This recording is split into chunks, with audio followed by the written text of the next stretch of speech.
my name is Saumya, and I have been given the rather daunting task of representing a very powerful concept in front of you, one that I am infinitely passionate about and also very sensitively attached to. And that concept, of course, is of poetry. The only aim I'd have through the course of my conversation with you would be that you all leave this hall a little friendlier with poetry than you had been before you came in here. We'll begin with honesty. While I was in school, I did not get poetry. In fact, it was the only part of my literature book that I did not read in advance. How many of you here resonate with this? How many of you did not understand poetry and did not especially understand when your teacher told you, "Beta, read in between the lines"? Right, I have company then. For the others, bravo. Now, like I said, I never understood what it was about reading in between the lines. Till the time, and I couldn't find anything there, I mean, there was blank space. Till the time my teacher would handhold me towards meanings that she constructed for me. But the eternal rebel that I am and the fiercely independent person that I've happened to become, I could never accept meanings that others made for me. I could never establish a relationship with poetry basis what others were telling me what it was supposed to mean. And so, I understood a fundamental thing. For me to be friendly with poetry, or for that matter, for anyone to be friendly with poetry, what is necessary is owning it. What is necessary is creating an independent relationship or an independent association with it. What is necessary was exposing your raw self to it, to understand what resonates with you, what stays in your heart, what echoes in your head once you try and sleep at night. So my actual dalliance with poetry began, say, about half a decade ago in Delhi. Delhi at that point of time was not teeming with so many poets emerging out of all nooks and crannies and belting out poem after poem after poem. At that point of time, we still had to go to people and tell them, please aa jaiye, log acha bolte hain, kuch badhiya sunne ko mil jayega. And we used to do poems on footpaths, on roadsides. I was telling someone I'm a very pedestrian poet and poetry meetups organizer. We used to do poetry in monuments. The idea was to take poetry to people. And this idea did take us to fruition because magic happened. And I kid you not when I use the word magic. 2 years ago, I was at a meetup in Ugrasen Ki Bauli in CP, a lovely niche monument. And there was this lady, fair, plump, chubby, very cute, emanated a lot of warmth. And when she took our make-believe stage, I was very sure that she's going to narrate or recite a love poem and I'm going to sigh along with her. Only that didn't happen. She recited a poem that nearly shocked us because that poem was about independence. This poem was about individuality when she was being veiled under the marital cloak. And this poem was about finding her own identity when communities came together to cause confusions and chaos of customs on her. And literally, after she stopped reciting, all of us, we were about 50 of us, we were zapped for a while. We applauded her once we got out of our reveries, our independent reveries. And once the meetup got over, I cornered her outside.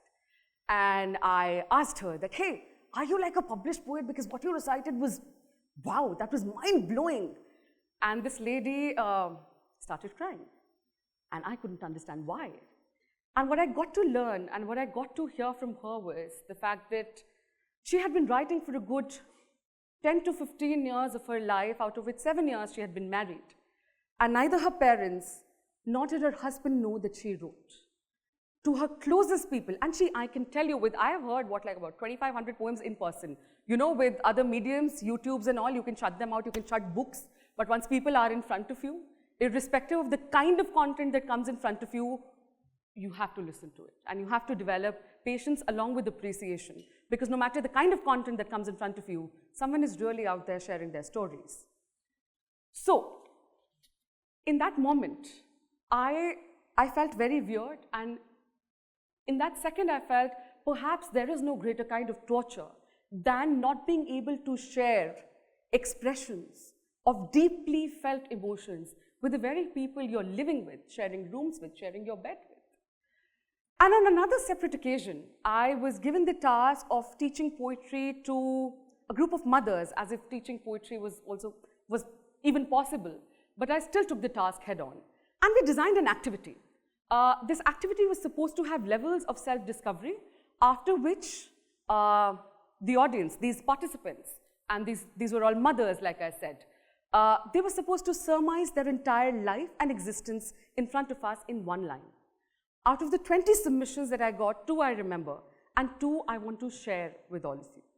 One mother said, you might find it funny or inconsequential, but try and find meanings in it. One of the mothers said, I am a giraffe without spots. I said, okay. Another mother said, I am a unicorn that only my child thinks is real. And we said, wow. Now, I also want you to think along. What do you find common in these 2 expressions, as well as the earlier story that I narrated out to you? There is a certain sense of elusiveness. There is a certain sense of trying to find yourself in things that do not exist. There is a certain sense of shedding off any kind of cloak of perception or definitions that anyone around you might have imposed on you. This is the beauty of poetry. It allows you to be whoever you want to be, even if that whoever has yet not started existing. You create that whoever, you create that someone, and you create that someone, that something out of resources that have yet not appeared on the horizon. This, dear friends, was the point at which poetry started becoming something so personal to me, so inspiring to me. And it suddenly became something I wanted to take to everyone around me. And then I started on this path. My journeys across the city were going on in cafes, in monuments, in footpaths, like I said, on the roadside. And we started creating these meetups, which we call Poets Collective, in which all we promised people was a safe, non-judgmental, and an open, nurturing place where we will listen to you. We can't give you anything else. We can't give you platforms and accolades and publishing and whatever. What we can give you is a genuine group of people who will listen to whatever you have to say. And like I had said earlier, magic continued to happen. I did have one apprehension though. If anyone here has studied literature, poetry is supposed to confine itself to certain aesthetic parameters that are higher order stuff. And I did ask myself that by taking poetry to the streets, am I diluting? Are we, not me, we are a group of a lot of people, are we at some level diluting this very institution which the greats like Eliot and Agha Shahid Ali and Dylan Thomas and Wordsworth and Keats and Byron and Kalidas and Bhas and Vyas and so many others have stood up for? And then one of my friends came to my rescue. And he said, you know, Saumya, I've attended these meetups. And I have seen what people are sharing here, our verses, our poems, our expressions, based on their personal experiences, as well as their personal emotions. And how can you create a gradation among them? How can you really go out and say that this person's emotions were better than this other person's experiences? That can't happen. And that allayed so many of my fears. And I could go on, again, proudly, listening to poems, whistling them, giving advice, or just, sometimes people don't want to be great poets. They just want to be out there with this one poem that they would have scribbled at the backside of their registers when they were in perhaps 3rd or 4th grade about their first or second crushes. They want to tell you about a certain ghoulish morning they had when taps had run dry and they had to rush to office. And I've actually received a very good, I've heard this really amazing poem, which is almost like a social comment, but which was born in this situation of waterless taps in the morning when you had to run to the office. I've also known of poems that come out of heartbreaks caused due to someone unfriending you on Facebook. And a couple of us could sneer about it, which we are. But in that moment, imagine your best friend just unfriending you on Facebook. It's like the calamity of our times, and not one. I've heard 20 poems on the same subject, not kidding you again.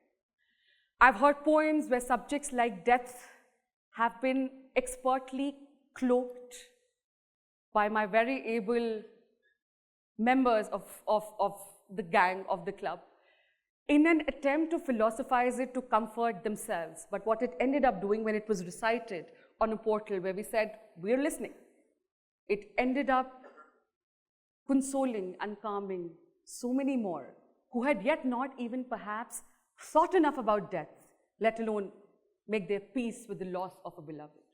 There were others writing about the temptations of love and maturing into writing about the pains and the shatterings and the heartbreaks of love. And I was enjoying all of this. But one question that remained with me to think about, and was weird because we never thought about this question: what is poetry? And I've done this, I've been on the roads, I've read, I've given exams, but no one had really sat me down to make me understand, what is this thing? What is poetry? Is it an art? Is it a craft? Is it art and craft both? Is it art first, craft later? Are these two terms synonymous? Is it pure aesthetics? Is it pure emotions? Is it the aesthetics of emotions? Are these questions relevant? I don't know. But there were two things I understood about poetry. One, it said more in less. Through a finite quantity of words, it conveyed meanings far beyond perhaps our immediate comprehension. The best of poets have been labeled as people before their times, as people whose ramblings came true years and years later. And the second thing I understood about poetry, which is what gives it the power, is its capacity to turn the intangibles into tangibles, the intangible experiences into tangible words. See, a tangible chair is a chair, but the intangible feeling of love could be the sprouting or the opening of a rosebud for someone. It could be the first ray of the sun hitting a dewdrop, scattering into these many colors. For another someone, it could be the familiar smell and warmth of ghar ki chai. And for someone else, it could be the edginess associated with walking on pinpricks because you're not sure of what the beloved has thought about you in your heart. And I had answers that made me understand, why are people connecting to poetry? Why is it that when I make them sit down, they all nod their heads away as if they know what this is? They know what their feeling is, whereas they might not know each other. You don't know these poets that I deal with in Delhi, but we all know Wordsworth. And when he writes about death and he says, she lived unknown and few could know when Lucy ceased to be. But she is in her grave and oh, the difference to me. Simple. And it still gives me goosebumps at some level, some spinal angle or part of it. Or when Dylan Thomas comes out and he will subvert death and he will subvert all kinds of stoppages or blockages in man's path, and he will tell you, do not go gentle into the good night, rage against the dying of light. For those who've watched Interstellar, these verses might be common. And isn't it amazing that poetry is the spirit holding together a film that's based on experimental, futuristic physics, which a poor academic performer like me cannot hope to understand or make peace with ever in life. How wonderful is it when Alexander Pope will sermonize you and tell you to not look at God for all answers, rather he will tell you, know then thyself, ask not God to scan, the proper study of mankind is man. Or when my favorite poet, Agha Shahid Ali, would come out and recite an English ghazal that exists, in which, towards the end, he will subvert God and he will say, and I, Shahid, am only escaped to tell thee, God sobs in my arms, call me Ishmael tonight. And if still any of what I've spoken out hasn't managed to touch your hearts, let's get closer to our context. Let's perhaps go to Gulzar Sahab, who will take you through a vast terrain of sensorial experiences and tell you, हमने देखी है उन आँखों की महकती खुशबू, हाथ से छू के इन्हें रिश्तों का इल्जाम न दो. Contemporary critics also criticize this poem कि आँखों की खुशबू, छूना. How is all of this happening together? But my dear friends, it happens on the terrain that poets navigate, and they undertake a journey altogether. So what I'm trying to tell you here is poetry is beautiful. And when I come back to Poets Collective, what I explicitly tried to do was not to create a platform of poets. Poets Collective is not a club of poets. It's a club of listeners. And I am adamant on making it remain one.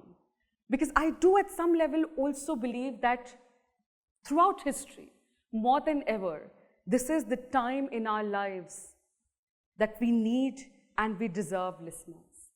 So next time, I don't know, open your heart out. Just nudge the person next to you. I'm sure he has stories to tell. I'm also sure that with a little bit of pushing here and there and just telling him out to express, he'll be able to share something with you, which might not sound like poetry. But like I told you, when he tries to convey meanings of intangible experiences and emotions, using words, what you might encounter would be something beautifully relatable to your own lives. Or else, open a book, find some poet who your heart decides to resonate with. Switch on those ghazals at night that will give you solace more than any real conversation with friends might, because time-tested emotions would have already been invested in that piece of poetry by some great shair or poet or kavi. And if none of this, pick up a pen, pick up a paper, or pick up your hands and put them to a typewriter, a keypad, and try writing something of your own. No one really judges us as much as we end up judging ourselves. And on that note, I'd like to tell you that poetry is supposed to corrode, it's also supposed to comfort. Poetry is supposed to critique, but it's also supposed to calm. Poetry is supposed to create confusions by putting out in front of you multitudes of emotions, but it is also supposed to caress you into gentle somnolence on the odd days that you actually need it. So there's art all around, there are individuals out here. I hope the two come together and marry someday, and I hope you enjoyed what I had to share with you. Thank you so much.